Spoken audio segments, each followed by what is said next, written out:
Hello, happy June, happy Pride Month. I am not a member of the LGBTQ community.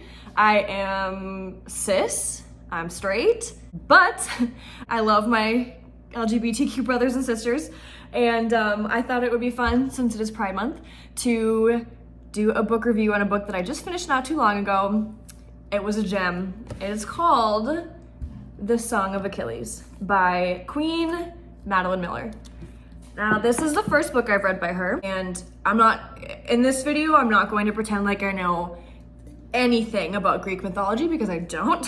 And what I loved about this book is that it didn't really matter if you know Greek mythology or not. And thank you, Madeline Miller, super helpful. There's little character guides in the back of the book that give you kind of a description of who's who in Greek mythology and why they're important. And so if you forget, like, there's a lot of crazy Greek names in this book. So if you forget, you can swing back and she'll tell you about them. So that's nice. So this book, I didn't realize, was published 10 years ago. It was published in 2012. And I guess I just kind of assumed it was more recently published because it's getting so much hype right now, 10 years later. And it's very good. It's very hyped up. It's 369 pages long, and it has a 4.4 on Goodreads, which is super high. I gave it a 4 out of 5. And I think part of why it didn't get that 5 is because it was not, I'm not gonna say overhyped, but it is very hyped. And so I had really, really high expectations going into reading this. I'm not saying it didn't meet those expectations, but the ending kind of was a little bit of a letdown, and we'll get into why. Without spoiling the entire book, because I went into reading this not knowing what it was about at all, not a clue. Basically what it is a love story between two male characters, Patroclus, I had to Google how to pronounce his name, and Achilles. And actually, the book is called The Song of Achilles, but it is told from the perspective of Patroclus, and he's kind of our protagonist. Achilles is the other main character, but we go through this story through the point of view of Patroclus, his bestie turned lover, eventually. This book is, without getting into any spoilers, it is a retelling of the Iliad from the point of Patroclus. Now here's where I'm going into I'm not gonna pretend like I know anything about Greek mythology. I had no idea until after I finished this book that it was supposed to be a retelling of the Iliad. If you're like me, this is what I know about the Iliad. It was written by a guy named Homer thousands of years ago. He also wrote the Odyssey, and they are known as like Greek epics. That's all I know about the Iliad. We did read the Odyssey in high school, but that was 10 years ago for me now. It was 9th grade. In 9th grade, we read the Odyssey. So yeah, 10 years ago. So I don't remember much other than the main character's name is Odysseus, and he's a god. And there's a fight scene between him and a cyclops. And honestly, that's all I remember. So if you're into Greek mythology, Greek epics, apparently this is a retelling of the Iliad. Cool. Didn't know that. Doesn't really affect me. Now I am going to talk about why I liked it, which is most of the book I really, really liked, and I am going to be spoiling it. Okay, I watched a few reviews where the people talking about this book were a little bit pretentious, where it's like, everyone knows the story of the Iliad, we all know how it ends. And I was like, I don't. So the ending to me was like, I didn't see it coming, because I never read the Iliad. I'm not like familiar with the Iliad, and I think a lot of people aren't. So just fair warning, if you're not familiar with the Iliad, like I am not, I'm gonna spoil the ending. If you know how the Iliad ends, then none of this is gonna be a spoiler for you, okay? So this book starts off, Patroclus is the son of Menoetius, a king, I don't know. He's kind of, right off the bat, he's a disappointment to his father. And he, one day, now spoilers, here they come, accidentally kills another boy. Basically, he pushes him over in an argument, kid smacks his head and dies. Patroclus has a couple options. One of them is to be exiled to another kingdom and just never to be seen or heard from again. So he's like, I'll take that option. So Patroclus, this young boy, is exiled to another kingdom run by this king named Peleus. Peleus. Peleus is the father of Achilles, okay? And Peleus has taken in a lot of exiled boys. I think partially out of the goodness of his heart, but also partially because he gets paid every time he takes in an exiled child. So like Patroclus's dad gives this King Peleus a bunch of money and says, take my son off your hands. And so he does. And so Peleus has a lot of exiled or just kind of like banished boys in his care. And they all are like, you know, taught, they're schooled, they learn how to like, they're trained to like fight and stuff. And they're just taken care of by this King Peleus. Peleus has a son named Achilles. Peleus had an arranged marriage to a sea nymph, which is a mythical godlike creature who can shapeshift named Thetis. And in the book, it is alluded to the fact that this was, since it's an arranged marriage, Thetis didn't want any part of it.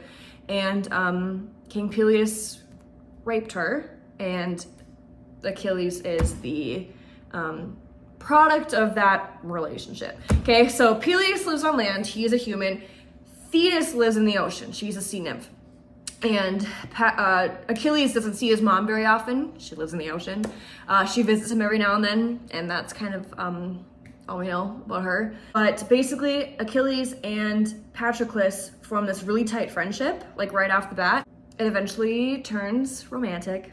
And here's where we're getting into the LGBTQ of this whole book. I've read a lot about this after the fact. I guess at the time the Iliad was written, it was not uncommon in Greek culture to have homosexual relationships or just relationships with anybody. So in this book, you know, there's no shame in their relationship. They keep it a secret mainly because I think they don't want like other soldiers or whatever to like get jealous of the relationship of how close they are. But what I love about it is that Patroclus realizes he has these feelings for Achilles, and he's not ashamed of it necessarily, he's just really surprised. And they end up being like best friends / lovers. And his Achilles' sea nymph mother, Thetis, does not approve of this relationship. And it's hard to tell if it's because it's a homosexual relationship or if it's because she just doesn't think Patroclus is good enough for her son. I think it's a little bit of both. She does not approve of this relationship at all. So eventually, these two are sent off into this beautiful mountainside like retreat to train with a very powerful centaur named Chiron, I think, or Chiron, or Chiron, or Chiron, I don't know. Train with this centaur, and basically they have a beautiful childhood growing up, learning to read, write, play music, fight. So the Iliad is about the Trojan War. So the first half of this book is beautiful. It's these two young boys growing up together, and then the Trojan War, like I said, I'm not going to pretend like I know anything about Greek mythology. Apparently it was started when a wife was kidnapped, I think. Helen of Troy, does that sound right? I don't know. Was kidnapped, and that's how this whole war began. So it was prophesied. It was prophesied. There was a prophecy that Achilles is to be the best warrior of his generation. So basically, Achilles' father, Peleus, is like, hey kid, there's this war happening. Apparently you're like gonna be the best soldier of all time. You should probably go like fight in this war. And Achilles is like, I don't know. And his dad's like, would you rather die not being known, being some unknown loser, or would you rather go off and be a war hero? And Achilles is like, I think I kind of want to be a war hero. So that's how he ends up going to the Trojan War. Patroclus comes with him because they're besties, they're inseparable. And Patroclus is not a fighter at all. And so he kind of just stays behind in the war camp while Achilles goes and does his battle thing. This war rages on for like 9 years. So they're in this Trojan War for a very, very, very long time.